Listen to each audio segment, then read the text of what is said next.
एक बार की बात है, एक हरे भरे जंगल में पर्सी नाम का एक घमंडी और रंगीन मोर रहता था। पर्सी अपने शानदार और जीवंत पंखों के लिए दूर दूर तक जाना जाता था। उसने अपने दिन अपने पंखों का प्रदर्शन करते हुए और इधर उधर घूमते हुए अन्य वन प्राणियों की प्रशंसा में आनंद लेते हुए बिताए। एक दिन जब पर्सी एक शांत झील के पास अपने पंख प्रदर्शित कर रहा था, एला नाम का एक राजसी बाज आसमान से झपट्टा मारकर नीचे आया।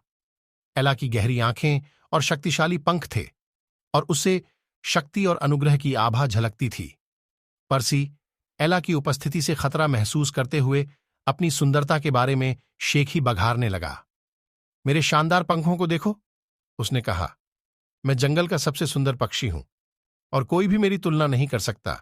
एला ने शांत और बुद्धिमान व्यवहार के साथ उत्तर दिया, तुम्हारे पंख वास्तव में आश्चर्यजनक हैं पर्सी, लेकिन सच्ची सुंदरता केवल दिखने में नहीं बल्कि चरित्र और क्षमताओं में निहित है।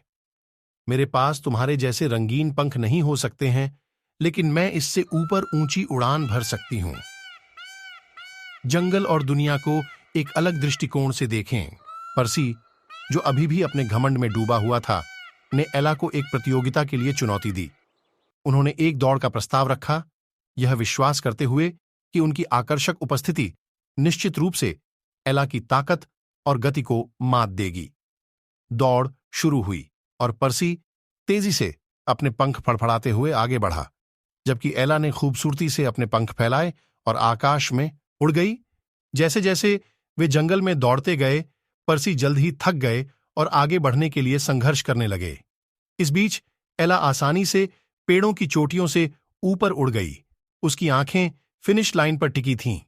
अंत में एला ने विजयी मुस्कान के साथ शानदार ढंग से उतरते हुए सबसे पहले फिनिश लाइन पार की। पर्सी ने हाँफते हुए हार स्वीकार कर ली। उन्होंने महसूस किया कि केवल दिखावे के अलावा असाधारण होने में और भी बहुत कुछ है। उस दिन से पर्सी ने जंगल के प्रत्येक प्राणी के अद्वितीय गुणों की सराहना करना सीख लिया, जिसमें वह स्वयं भी शामिल था। उन्होंने पाया कि सच्ची सुंदरता न केवल बाहर से देखी गई चीजों में निहित है, बल्कि भीतर से आने वाले गुणों और क्षमताओं में भी निहित है। और इसलिए मोर और चील, हालांकि कई मायनों में अलग थे, अच्छे दोस्त बन गए और जंगल में सौहार्दपूर्वक रहने लगे। प्रत्येक एक दूसरे की ताकत और गुणों की सराहना करते थे। उन्होंने अन्य प्राणियों को सिखाया कि विविधता में सुंदरता है और सच्ची महानता एकता और समझ में पाई जाती हैं। और कैसी लगी मेरी कहानी, कमेंट करना, मेरे अकाउंट को फॉलो करना।